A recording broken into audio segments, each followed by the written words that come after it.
Class अब हम बात करेंगे ऑर्थो पैरा डायरेक्टिंग ग्रुप्स, मतलब ऑर्थो पैरा निर्देशी समूह क्या होते हैं, तो इसे समझेंगे। तो आइए हम इसके बारे में बात करते हैं और देखते हैं कि ऑर्थो पैरा डायरेक्टिंग ग्रुप क्या होता है।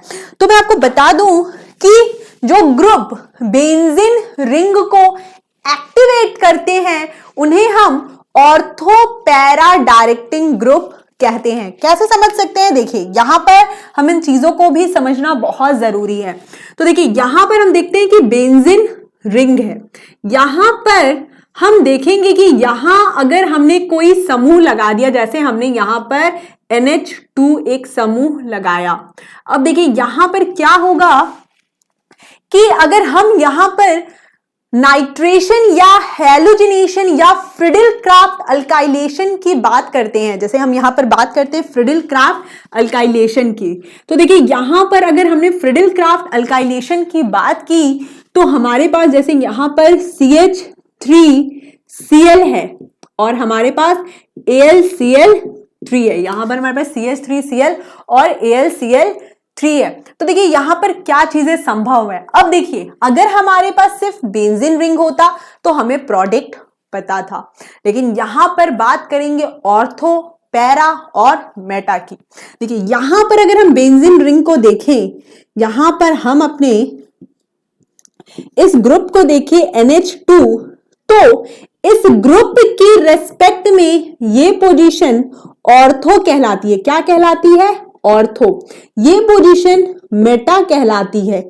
यहां पर ये पोजीशंस क्या कहलाती है बच्चों? यहां पर ये दोनों ऑर्थो, ये मेटा, और ये पोजीशन कहलाती है पैरा। तो ये बहुत इंपॉर्टेंट चीज अभी हमने यहां पर डिस्कस की, ऑर्थो, मेटा और पैरा।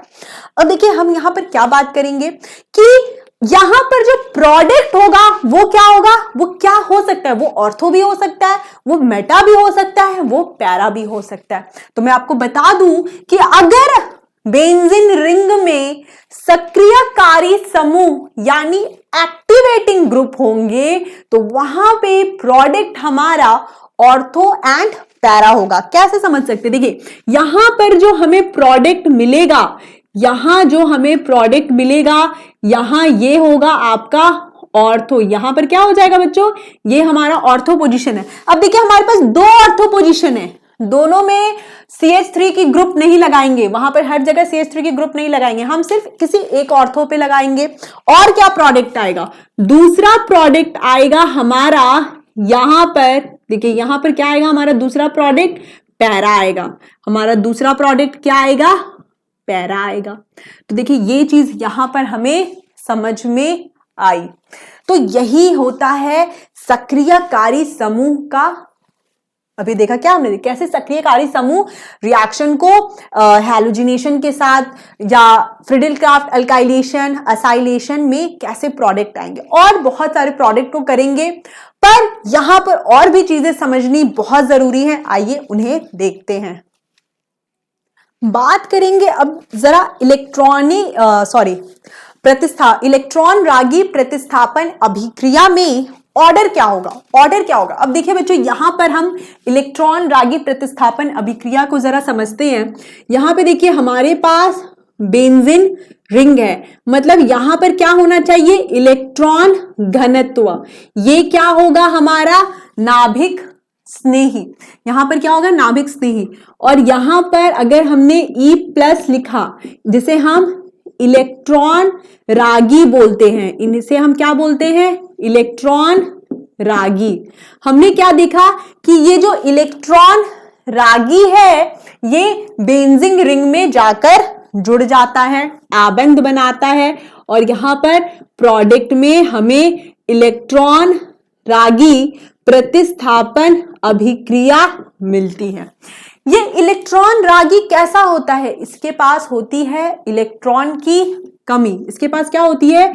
इलेक्ट्रॉन की कमी होती है इसके पास। तो एक बात बताइए कि ये कैसे बेंजीन रिंग के पास जाना पसंद करेगा? इलेक्ट्रॉन रागी वैसे बेंजीन रिंग के पास जाना पसंद करेंगे जहां पर इलेक्ट्रॉन का घनत्व ज्यादा है, तो उसे समझते हैं। अब देखिए यहां पर इलेक्ट्रॉन रागी मतलब इलेक्ट्रॉन की होती है कमी, ये जाएगा वैसे बेंजीन के पास जहां पर इलेक्ट्रॉन घनत्व ज्यादा है। कैसे समझेंगे, देखिए यहां पर अगर हम देखें, अगर हम यहां पर 3 अभिक्रिया देखते हैं, यहां पर हम 3 अभिक्रिया देखते हैं। पहले अभिक्रिया में हमने यहां पर OH लिखा और यहां पर हमने इलेक्ट्रॉन रागी लिखा, इसे हमने रिएक्शन 1 कहा। दूसरी अभिक्रिया सिर्फ बेंजीन रिंग के साथ है और यहां पर एक इलेक्ट्रॉन रागी है, इस अभिक्रिया को हमने रिएक्शन 2 कहा। तीसरी अभिक्रिया को भी देखते हैं, यहां पर हमने एक CHO, ये कौन सा ग्रुप है बच्चों, ये है आपका एल्डिहाइड का समूह। ये कौन सा समूह है, एल्डिहाइड का। यहां पे क्या होगा, डबल बॉन्ड होगा। जरा इसे और अच्छे से समझ लेते हैं। यहां पे देखिए, इसे और अच्छे से हम देखते हैं। यहां पर C डबल बॉन्ड O ऐसे और यहां पे H है, ठीक है, और यहां भी इलेक्ट्रॉन रागी है। इस अभिक्रिया को हमने थर्ड रिएक्शन बोला। अब जरा मुझे बताइए कि कहां पर इलेक्ट्रॉन रागी प्रतिस्थापन अभिक्रिया फास्ट होगी। आपको बताना है प्रश्न क्या है कि कहां पर इलेक्ट्रॉन रागी, मैं यहां लिख देती हूं प्रश्न, यहां पे मैं लिख देती हूं कि इलेक्ट्रॉन रागी प्रतिस्थापन अभिक्रिया का जो रेट है, इलेक्ट्रॉन रागी प्रतिस्थापन अभिक्रिया, प्रतिस्थापन अभिक्रिया, अभिक्रिया का क्रम बताइए, का क्रम बताइए। यहां पर आपको क्या बताना है बच्चों, यहां पे बताना है क्रम, क्रम बताएं। तो यहां पे देखिए, आपको देखना है कि इलेक्ट्रॉन की कमी का मतलब होता है इलेक्ट्रॉन रागी। ये सभी क्या हैं, इलेक्ट्रॉन रागी हैं। ये सभी क्या है, इलेक्ट्रॉन रागी हैं। तो यहां पर हम क्या देखेंगे कि किसके, कौन सा इलेक्ट्रॉन रागी सबसे पहले अभिक्रिया करेगा, कौन इलेक्ट्रॉन रागी सबसे पहले अभिक्रिया करेगा। तो देखिए यहां पर हम क्या देखते हैं कि इलेक्ट्रॉन का जो घनत्व है ये क्या होगा, यहां पर इलेक्ट्रॉन का घनत्व ज्यादा होगा, यहां पर इलेक्ट्रॉन का घनत्व क्या होगा, ज्यादा होगा। यहां पर हमने क्या बताया था, 6 पाई इलेक्ट्रॉन था, और यहां पर क्या होगा, इलेक्ट्रॉन घनत्व की कमी होगी। यहां पर क्या होगा, इलेक्ट्रॉन, यहां पे देखिए बच्चों, आपको दिख रहा है क्या, यहां पे देखिए इलेक्ट्रॉन घनत्व की कमी, यहां पर क्या होगा, इलेक्ट्रॉन घनत्व की कमी होगी।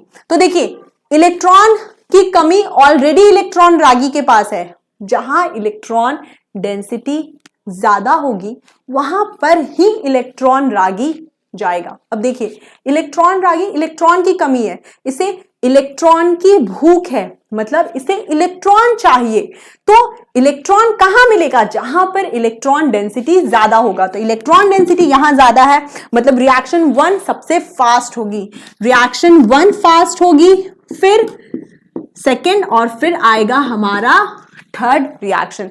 तो अगर हम यहां पर क्रम का ऑर्डर देखें इलेक्ट्रॉन रागी प्रतिस्थापन अभिक्रिया में, तो ये इलेक्ट्रॉन रागी जल्दी से जाएगा और इस ग्रुप के साथ अटैच हो जाएगा, यहां पर हमें प्रोडक्ट देगा, और ये सबसे अंत में, क्योंकि यहां पर इलेक्ट्रॉन के घनत्व की कमी है।